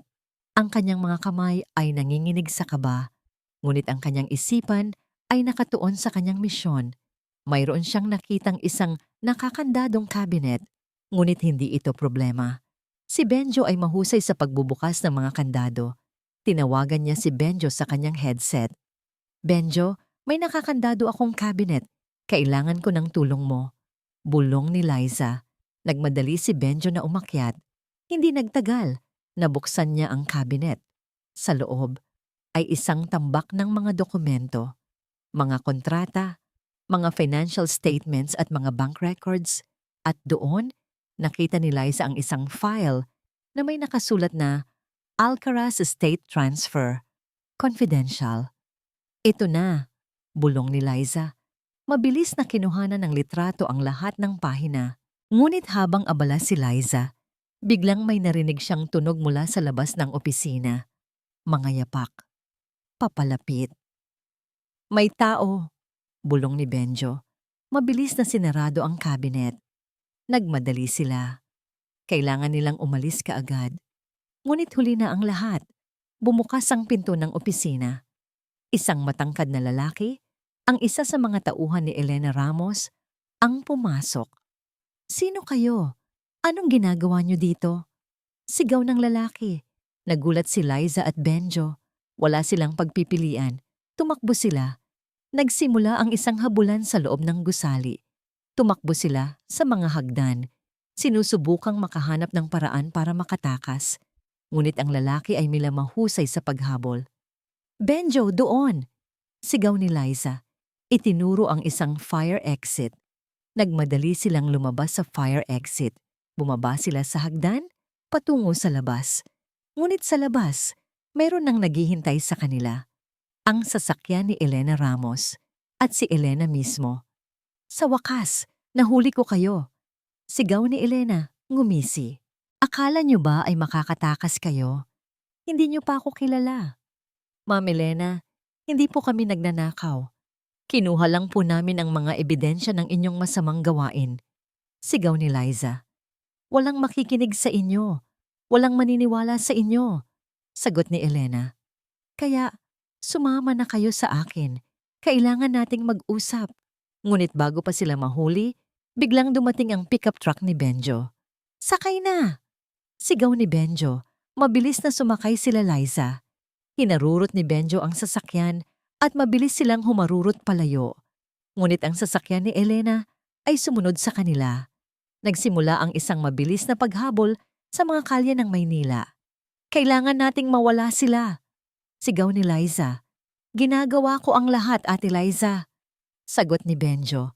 Ang kanyang mga kamay ay mahigpit na nakakapit sa manibela. Sa gitna ng paghabol, nag-vibrate ang cellphone ni Liza. Isang text message mula kay Don Ricardo. "Liza, delikado si Aya. Nasa panganib siya. Kailangan siyang iligtas agad. Ang kasal ay malapit na. Huwag kang mag-alala sa akin. Unahin mo si Aya." Nanginginig ang mga kamay ni Liza. Delikado si Aya? Nasaan si Aya? At paano siya ililigtas kung hinahabol sila ng mga Ramos? "Benjo, kailangan nating bumalik sa safe house. Kailangan nating tawagan si Ma'am Catherine. Delikado si Aya." Sigaw ni Liza. Ngunit bago pa makasagot si Benjo, isang malakas na tunog ang narinig nila. Isang putok ng baril. Tinamaan ang gulong ng sasakyan ni Benjo. Lumiko ang sasakyan at tumama ito sa isang poste ng ilaw. Biglang bumukas ang mga airbag. Nagdilim ang paningin ni Liza. Ang huling nakita niya ay ang papalapit na sasakyan ni Elena Ramos at ang huling narinig niya ay ang tawa ni Elena. Ang lahat ay tila nawala. Ang lahat ng pag-asa. Panke. Nagising si Catherine na may masamang kutob. Ang bawat sandali bago ang kasal ay puno ng tensyon. Ilang oras na ang lumipas mula nang huli niyang nakausap sina Liza at Benjo. Hindi na sila sumasagot sa tawag. At ang masama pa, hindi niya pa rin nakikita si Ernesto. Nasaan na sila? Bulong ni Catherine, kinakabahan. Kinuha niya ang kanyang telepono at tinawagan si Don Ricardo. "Kuya, wala pa rin akong balita kina Liza at Benjo at hindi ko pa rin makita si Ernesto," sabi ni Catherine. Ang kanyang boses ay puno ng pagkabahala. "Huwag kang mag-alala, Catherine. Magiging maayos ang lahat," sagot ni Don Ricardo. Sinusubukan na maging kalmado, ngunit narinig ni Catherine ang takot sa kanyang tinig. "Kailangan nating ipagpatuloy ang plano. Ngayon na, walang atrasan." Alam ni Catherine na tama si Don Ricardo. Wala na silang oras. Kung may mangyari kina Liza at Benjo, hindi na nila kailanman mapapatawad ang kanilang sarili. Tinawagan niya ang kanyang mga tauhan, kasama ang ilang matapat na dating security personnel ng Alcaraz Corporation na pinagkakatiwalaan niya. "Kailangan nating kumilos ng mabilis. Ang kasal ay malapit na at kailangan nating iligtas si Aya." "Ma'am, nakuha namin ang impormasyon tungkol kay Ernesto," sabi ng isa sa kanyang mga tauhan. Nakipagkita siya kay Elena Ramos sa isang lumang bodega sa labas ng Maynila. Malamang, nandoon si Clara. "Kung gayon, hati tayo," utos ni Catherine. Ang isang grupo ay didiretso sa lumang bodega para hanapin si Clara. Ang isa pa ay magtungo sa simbahan. Kailangan nating iligtas si Aya at kailangan nating ilabas ang katotohanan sa kasal. Nagmadali ang mga tauhan ni Catherine. Siya mismo, kasama ang kanyang trusted driver, ay patungo sa simbahan. Ang kanyang puso ay kumakabog. Ito na ang araw ng pagbabangon. Samantala, sa isang liblib na bodega, nagising si Liza. Masakit ang kanyang ulo. Ang kanyang braso ay may benda. Nakita niya si Benjo na nakahiga sa sahig, may sugat sa ulo. Si Aya na nasa kanyang tabi ay mahimbing na natutulog, ngunit ang kanyang mukha ay maputla. Benjo, gising! Bulong ni Liza, sinisikap na gisingin si Benjo. Dahan-dahang nagmulat si Benjo. Ate Liza, okay ka lang? Kailangan nating umalis dito. Nasaan tayo? Tanong ni Liza. Sa lumang bodega. Ito ang lugar kung saan nakikipagkita si Elena kay Ernesto. Sagot ni Benjo, inalalayan ang kanyang sarili para makaupo. Sino ang nagbabantay? Tanong ni Liza. May mga tauhan sa labas at si Elena mismo, sabi ni Benjo. Wala tayong laban, Ate Liza. Narinig nila ang mga yapak sa labas at ang mga boses ni na Elena at Ernesto. Sigurado ka ba, Ernesto, na hindi na sila makakatakas? Ang mga ebidensya? Tanong ni Elena. Ang kanyang boses ay may pag-aalinlangan. Huwag kang mag-alala, Elena. Nasa akin ang lahat ng kopya at si Clara. Hindi niya sasabihin ang lahat. Nandito na siya, sagot ni Ernesto. Nagkatinginan si Liza at Benjo. Si Clara! Nandito si Clara! Kailangan nating iligtas si Clara, bulong ni Liza. Pero paano, Ate Liza? Napakarami nila, sabi ni Benjo. Habang nag-iisip sila, biglang may naririnig silang ingay sa labas. Isang malakas na putok at mga sigawan. May umaatake. Sigaw ng isang tauhan. Catherine! Bulong ni Liza. Nagmadali si Liza at Benjo. Kinuha nila si Aya. Kailangan nilang sumali sa labanan. Ito na ang huling pagkakataon. Sa labas, nagsimula ang isang matinding labanan. Ang mga tauhan ni Catherine, kasama ang ilang pulis, ay sumalakay sa bodega. Nagpalitan ng putok, naglabas ng mga bat at bakal. Ernesto! Elena! Sumuko na kayo! Sigaw ng isang pulis. Hindi kami susuko. Walang makakakuha sa amin. Sigaw ni Elena. Galit. Nakita ni Liza ang isang batang babae na nakasiksik sa isang sulok. Nakatakip ang kanyang mukha. Payat. Marumi. Ngunit ang kanyang mga mata ay pamilyar. Si Clara. Clara! Nandito kami para iligtas ka! Sigaw ni Liza. Tumakbo patungo kay Clara. Ngunit bago pa makarating si Liza, biglang may humawak sa kanyang braso. Si Ernesto. Saan ka pupunta? Hindi mo siya pwedeng iligtas, sigaw ni Ernesto. Nakipaglaban si Liza kay Ernesto. Ang kanyang galit ay nagbigay sa kanya ng lakas. Kailangan niyang iligtas si Clara. Samantala, sa simbahan, abala ang lahat sa paghahanda sa kasal. Si Michelle ay nakatayo sa altar, naghihintay kay Don Ricardo. Ang kanyang nangiti ay puno ng pagmamalaki. Akala niya, nagtatagumpay na siya. Ngunit sa loob niya, mayroong kakaibang pakiramdam. Hindi niya mapigilan ang pag-iisip kina Liza at Benjo. Nasaan na sila? Nagtagumpay ba siya sa pagpapatahimik sa kanila? Lumakad si Don Ricardo sa aisle, kasama ang kanyang mga abay. Ang kanyang mukha ay kalmado, ngunit sa loob niya ay may nag-aapoy na galit. Sa bawat hakbang, naramdaman niya ang sakit ng pagtataksil at ang sakit ng pagkawala ng kanyang mga anak. Nang makarating siya sa altar, hinarap niya si Michelle. Don Ricardo, handay na po ako, sabi ni Michelle. Ang kanyang boses ay malumanay. Ngunit bago pa makasagot si Don Ricardo, biglang bumukas ang malaking pinto ng simbahan. Ang lahat ay napatingin. Nandoon si Catherine, ang kanyang damit ay gusot, ngunit ang kanyang mukha ay puno ng determinasyon. At sa kanyang tabi, si Aya, payat at maputla, ngunit nakakapit ng mahigpit sa kanyang kamay. Aya! Sigaw ni Don Ricardo, hindi makapaniwala. Namutla si Michelle, nawala ang kanyang nangiti. Ang kanyang mga mata ay nanlilisik sa galit. Catherine, anong ginagawa mo rito? At bakit kasama mo ang batang iyan? Sigaw ni Michelle. Narito ako Para ilabas ang katotohanan, Michelle, sigaw ni Catherine. Ang katotohanan tungkol sa iyong mga kasinungalingan. Ang katotohanan tungkol sa iyong mga krimen. Nagulantang ang lahat ng bisita. Ang kasal ay naging isang eksena ng kaguluhan. At Don Ricardo, sabi ni Catherine, ang kanyang tingin ay nakatuon kay Don Ricardo. Si Aya ay iniligtas na. At ang isa mo pang anak, si Clara, siya rin ay iniligtas na. Nandito siya. Biglang bumukas ang isa pang pinto sa simbahan. Pumasok si Liza kasama si Benjo. At sa pagitan nila, isang batang babae na may lumang damit. Ngunit ang kanyang mga mata ay puno ng pag-asa. Si Clara. Clara, bulong ni Don Ricardo.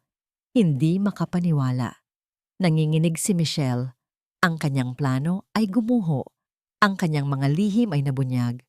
Walang maniniwala sa inyo, mga sinungaling, sigaw ni Michelle. Ngunit biglang umilaw ang malaking screen sa likod ng altar. Mayroong isang video na nagsimulang umikot. Ito ang video ni Aya na nakakulong sa wellness center. Ang recording ng mga tawag nina Michelle at Elena. At ang mga dokumento na nakuha ni Liza at Benjo. Lahat ng ebidensya ng kanilang krimen. Michelle Ramos, Elena Ramos, sa bisa ng batas. Kayo ay inaresto sa salang kidnapping, estafa, at attempted murder. Sigaw ng isang pulis habang papalapit sina Elena at Michelle. Nagulat si Michelle at Elena. Sinubukan nilang tumakas, ngunit huli na ang lahat. Dinakip sila ng mga pulis. Gumuho si Don Ricardo sa altar. Ang kanyang muka ay puno ng sakit at kahihiyan. Ang kanyang pagiging bulag ay nagdulot ng lahat ng ito. Ngunit sa kanyang tabi, si Aya, si Clara at si Liza, ang kanyang pamilya, ang kanyang pag-asa.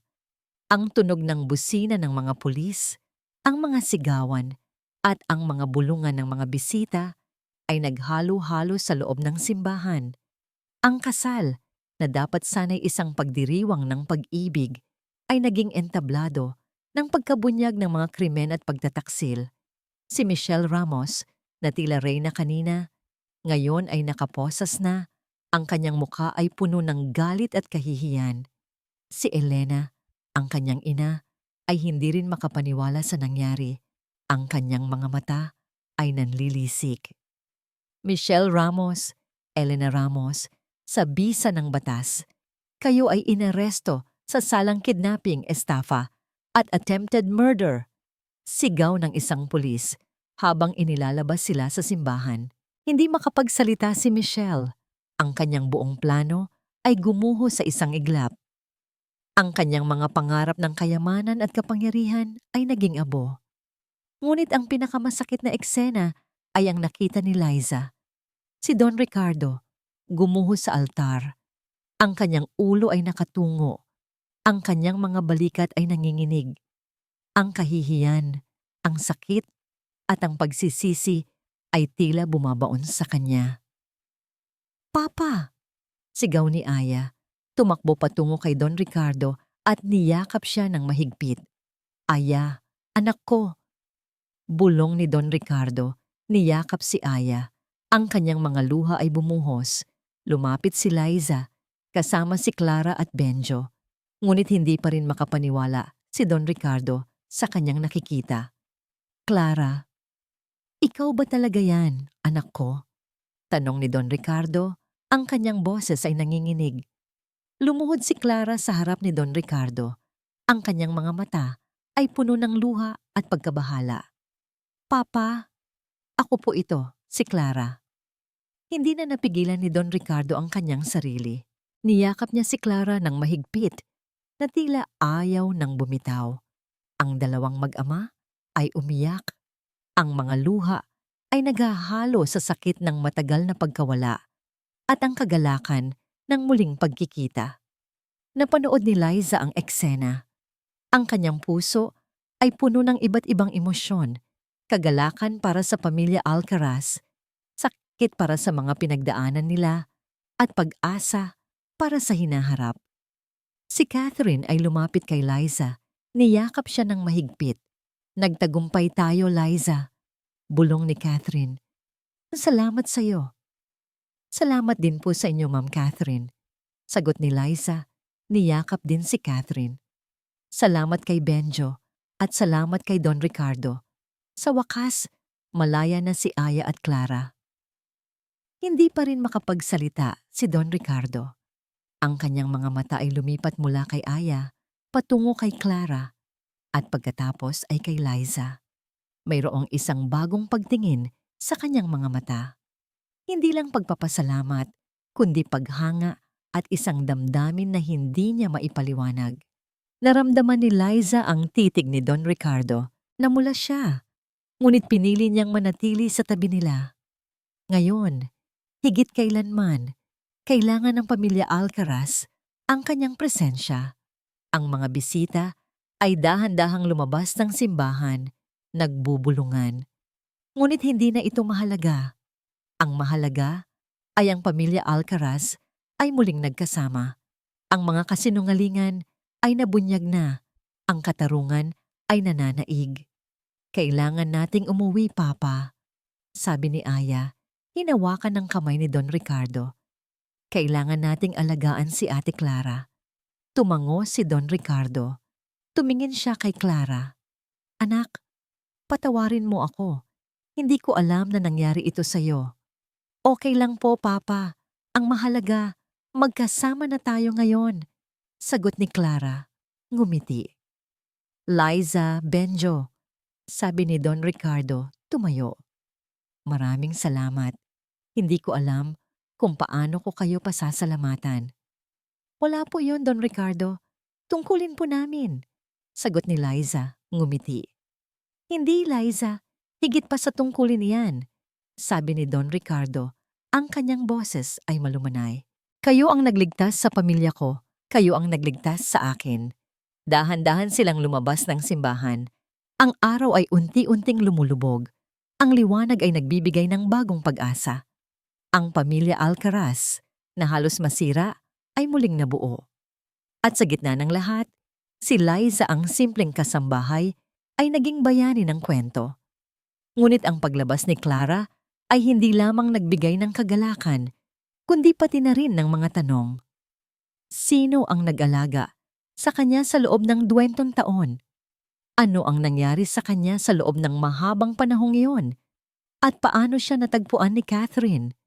Ang mga tanong na ito ay kailangan pang sagutin at ang proseso ng paggaling ay magsisimula pa lamang. Sa paglabas nila ng simbahan, isang bagong kabanata ang nagbubukas para sa pamilya Alcaraz. Isang kabanata na puno ng paggaling, pag-ibig, at muling pagtuklas ng tunay na halaga ng pamilya. Ang biyahe pabalik sa mansyon ay tahimik, ngunit hindi dahil sa kawalan ng sasabihin. Puno ito ng mga emosyon, luha, pag-asa, pagsisisi, at kagalakan. Hawak ni Don Ricardo ang kamay ni Aya at Clara na tila ayaw nang bumitaw. Ang dalawang anak niya, na akala niya ay nawala na, ay narito na ngayon sa kanyang tabi. Pagdating sa mansyon, sinalubong sila ng mga kasambahay na umiiyak sa tuwa. Ang buong mansyon ay nababalot sa iba't ibang emosyon. Clara, anak ko, kumusta ka?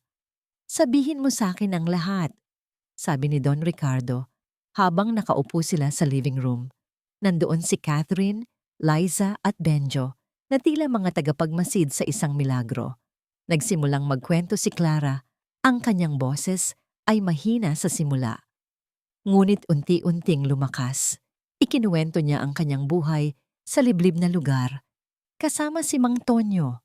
Sa simula, si Mang Tonyo ay tila mabait. Ngunit habang lumalaki si Clara, naramdaman niya ang kakaibang galit na taglay ng matanda sa kanyang ama. Kinukwento niya po sa akin ang lahat ng ginawa niyo sa kanya, Papa. Ang tungkol sa babaeng minahal niya na pinili kayo. Sabi ni Clara, ang kanyang mga mata ay puno ng lungkot. Kaya kinidnap niya po ako. Para lang kayong saktan. Pero hindi niya po ako sinasaktan. Pinipigilan lang po niya ako na makabalik sa inyo. Niyakap ni Don Ricardo si Clara. Anak, patawarin mo ako. Hindi ko alam na nangyari ito sa'yo dahil sa aking pagkakamali sa nakaraan. Hindi po, Papa. Hindi niyo po kasalanan, sabi ni Clara, ngumiti. Pero may isang tao pa po akong kasama, ang pinsan ni Mang Tonyo, si Ernesto.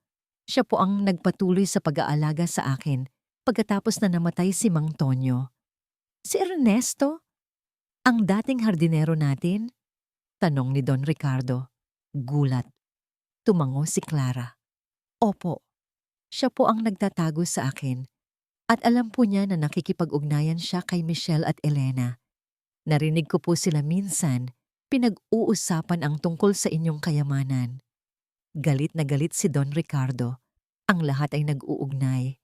Ang mga Ramos, si Ernesto, at ang kanyang mga lihim. Ang kanyang pagiging bulag ay nagdulot ng lahat ng ito.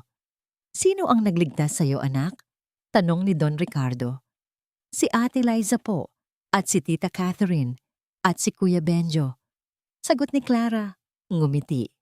Tiningnan ni Don Ricardo sina Liza, Catherine at Benjo. Ang kanyang mga mata ay puno ng pasasalamat. Maraming salamat sa inyong lahat, sabi ni Don Ricardo. Ang kanyang boses ay nanginginig.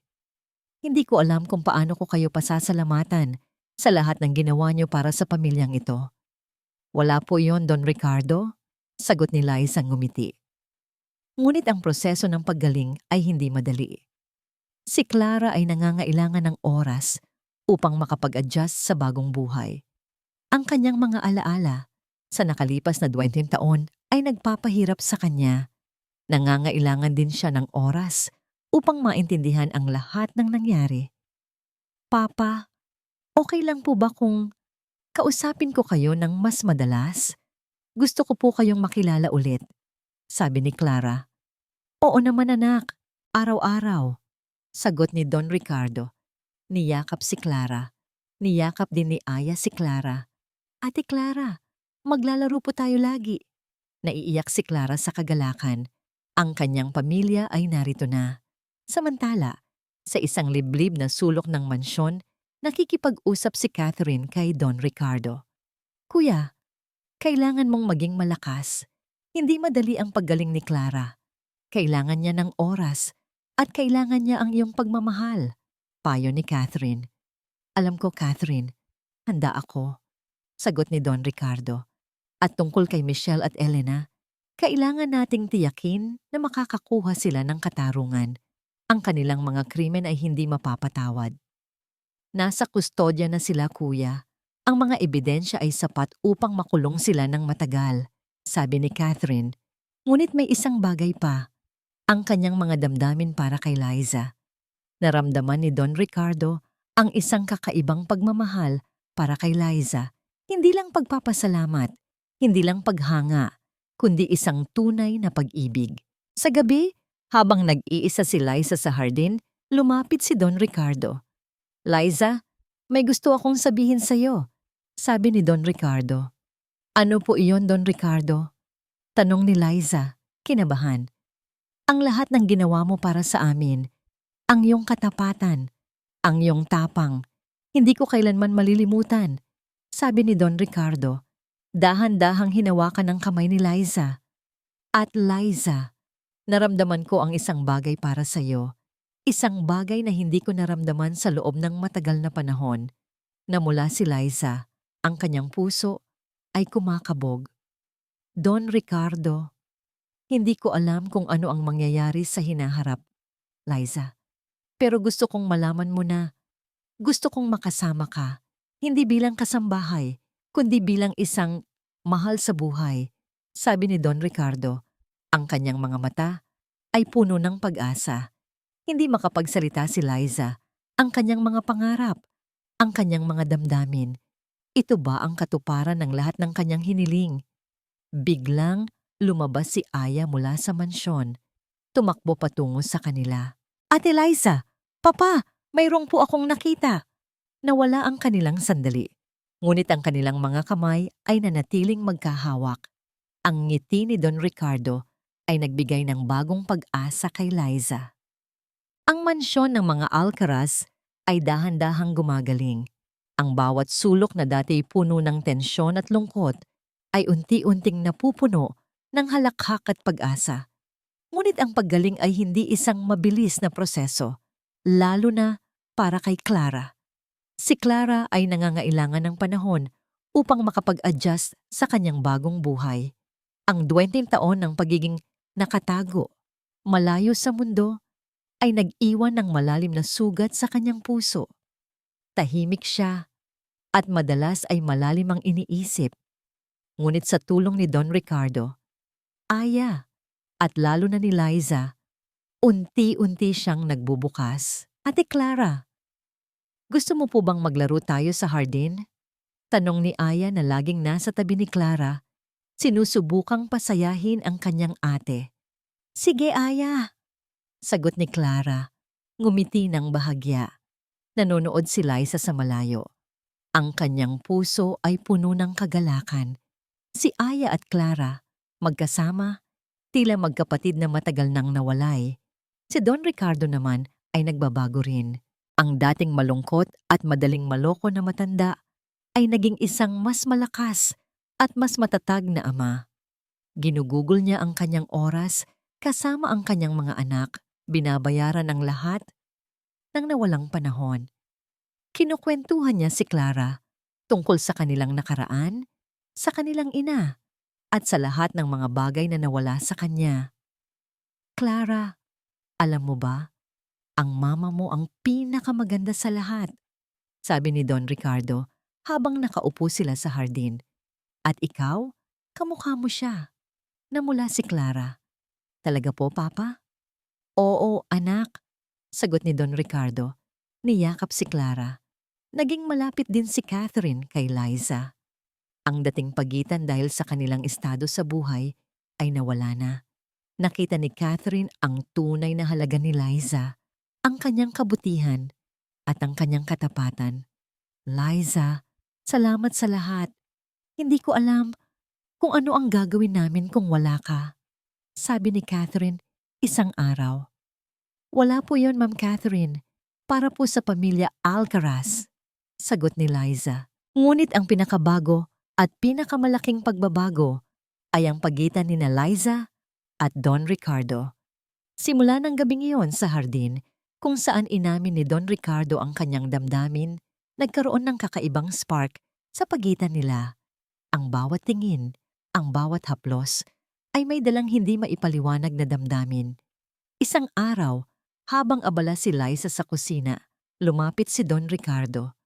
Liza, may gusto akong ipasyal sa'yo, sabi ni Don Ricardo, ngumiti. Saan po, Don Ricardo? Tanong ni Liza, kinabahan. Sa isang lugar na mahalaga sa akin. Gusto kong makita mo. Sagot ni Don Ricardo. Sumama si Liza.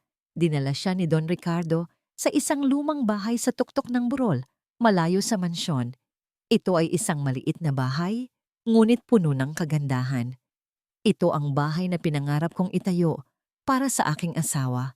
Dito sana kami magre-retiro, sabi ni Don Ricardo, may lungkot sa kanyang boses. Ngunit, hindi na ito nangyari. Ang ganda po dito, Don Ricardo, sabi ni Liza, tinitingnan ang paligid. Gusto kong ayusin ito, Liza, at gusto kong ikaw ang kasama ko, sabi ni Don Ricardo. Dahan-dahang hinawakan ang kamay ni Liza. Hindi lang bilang kaibigan, kundi higit pa doon. Namula si Liza, ang kanyang puso ay kumakabog. Don Ricardo, Liza, alam kong hindi madali. Alam kong mayroong maraming pagkakaiba sa atin, sabi ni Don Ricardo. Pero natutunan kong ang tunay na pag-ibig ay hindi nakikita sa estado sa buhay, kundi sa puso.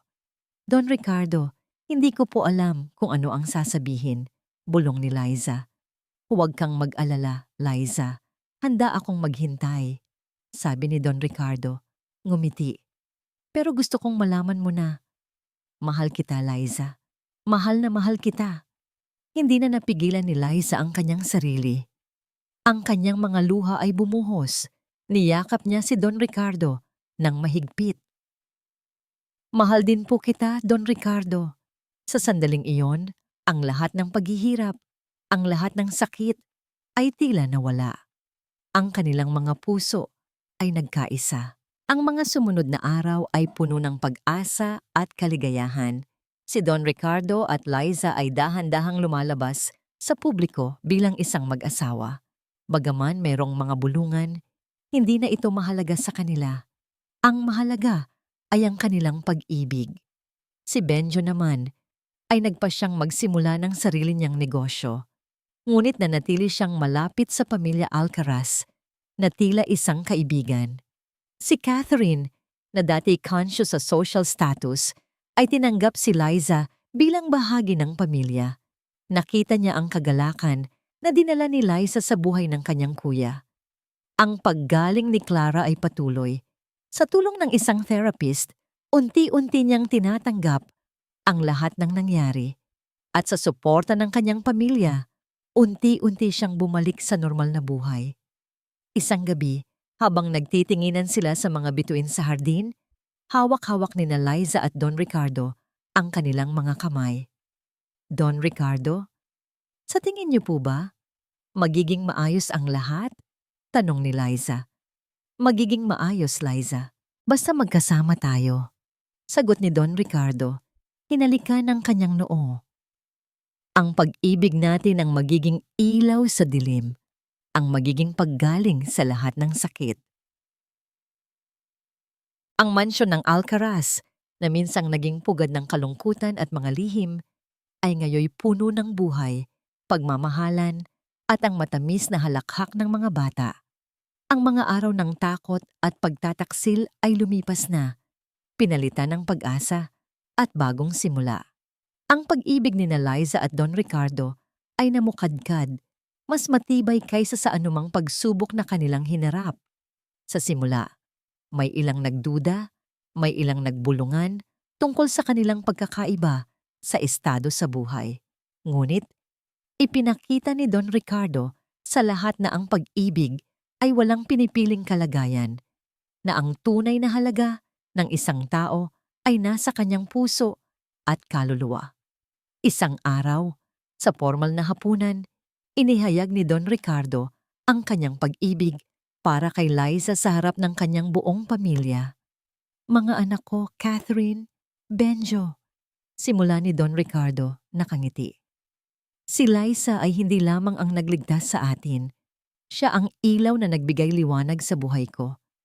At sa pamilyang ito, mahal ko si Liza at nais kong maging bahagi siya ng ating pamilya habang buhay. Namula si Liza, ngunit ang kanyang puso ay puno ng kagalakan. Yumakap si Aya kay Liza. Ate Liza, magiging mama ko na po kayo. Ngumiti si Clara. Masaya po ako para sa inyo, Papa. At Ate Liza, nararapat lang po kayo sa isa't isa. Niyakap ni Catherine si Liza. Welcome sa pamilya, Liza. Matagal ka ng bahagi nito. Hindi nagtagal. Nagpakasal sina Don Ricardo at Liza sa isang maliit ngunit makahulugang seremonya na dinaluhan ng kanilang malalapit na pamilya at mga kaibigan. Hindi ito kasing garbo ng kasal na binalak ni Michelle, ngunit ito ang kasal na puno ng tunay na pag-ibig at katapatan. Ang mga Ramos, si Michelle at Elena, ay nakuha ang kanilang nararapat na parusa dahil sa matibay na ebidensya na nakalap ni Liza, Catherine at Don Ricardo. Sila ay nabilanggo ng matagal. Si Ernesto naman ay nahuli rin at kinasuhan.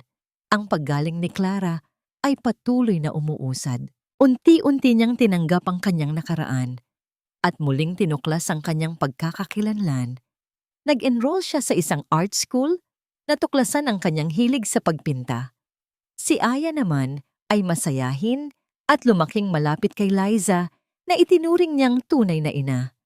Bilang pagpupugay sa kanyang mga anak at bilang pasasalamat sa kanyang ikalawang pagkakataon sa buhay at pag-ibig, itinatag ni Don Ricardo ang Clara Aya Foundation, isang organisasyon na naglalayong tulungan ang mga nawawalang bata at mga pamilyang nabiktima ng panloloko. Personal na pinangasiwaan ni Liza ang operasyon ng pundasyon na ginagamit ang kanyang kabutihan at pagmamalasakit upang magbigay ng pag-asa sa iba. Isang hapon, Habang nakaupo sila sa hardin ng mansyon, pinapanood ang paglubog ng araw. Kasama si Don Ricardo, Aya at Clara. Naramdaman ni Liza ang tunay na kahulugan ng kaligayahan. Si Benjo, na ngayon ay matagumpay na sa kanyang sariling negosyo, ay bumisita kasama ang kanyang bagong pamilya. Ang ganda ng buhay, di ba Liza? Bulong ni Don Ricardo, hinawakan ang kanyang kamay. Opo, Don Ricardo. Napakaganda. Sagot ni Liza ngumiti. Hindi ko po akalain na mangyayari ito sa akin. Sapagkat ang tunay na pag-ibig, Liza, ay hindi hinahanap. Kusa itong dumarating. At minsan, sa mga hindi inaasahang lugar, sa mga hindi inaasahang tao, sabi ni Don Ricardo, hinalikan ng kanyang noo. Ikaw ang aking ilaw. Ikaw ang nagligtas sa akin. Ikaw ang tunay na yaman ng pusong ito. Sa paglubog ng araw sa Batangas, ang pamilya Alcaraz ay sumasalamin sa bagong pag-asa. Ang kanilang kwento ay isang patunay na ang pag-ibig na tunay na nakabatay sa katapatan, kabutihan at pag-asa ay ang tanging ilaw na maaaring gumabay sa atin sa anumang dilim. Ito ay isang paalala na ang pinakamahalagang kayamanan sa buhay ay hindi ang pera o kapangyarihan, kundi ang pagmamahal ng isang pamilya na pinagtibay ng paggaling, pagpapatawad, at walang katapusang pag-ibig. At dito nagtatapos ang kwento ng pamilya Alcaraz na muling natagpuan ang kanilang tunay na yaman sa pag-ibig, katapatan, at paggaling. Sa bawat pahina na aking isinulat, naramdaman ko ang lalim ng bawat karakter, ang kanilang mga pangarap, ang kanilang mga sakit, at ang kanilang pag-asa. Maraming salamat sa inyo, mahal kong mga tagapakinig, sa paglalakbay na ito kasama ko. Ang inyong pagsuporta at pagmamahal sa mga kwentong Pilipino ay inspirasyon para sa amin na mga manunulat. Ang tunay na yaman ng puso ay hindi lamang isang kwento ng pag-ibig at pagtataksil, kundi isang paalala na ang pinakamahalagang kayamanan sa buhay ay hindi maaaring bilhin ng pera o kapangyarihan. Ito ay nasa pagmamahala ng pamilya, sa kabutihan ng bawat isa, sa pagpapatawad, at sa tapang na ipaglaban ang katotohanan. Naway naramdaman ninyo ang bawat damdamin, ang bawat sorpresa, at ang bawat aral na nais naming ibahagi. Ang pagsusulat nito ay isang malaking karangalan at umaasa akong naihatid ko sa inyo ang isang kwentong hahawak sa inyong puso. Ano ang inyong paboritong bahagi? Sino ang karakter na pinakanagpaiyak o nagpasaya sa inyo? Nais kong marinig ang inyong mga saloobin, ang inyong mga damdamin. Mag-iwan lamang ng komento sa ibaba at asahan ninyong babasahin ko ang bawat isa. Muli, maraming salamat sa pagiging bahagi ng kwentong ito. Hanggang sa muling pagkikita, mahal kong mga kaibigan.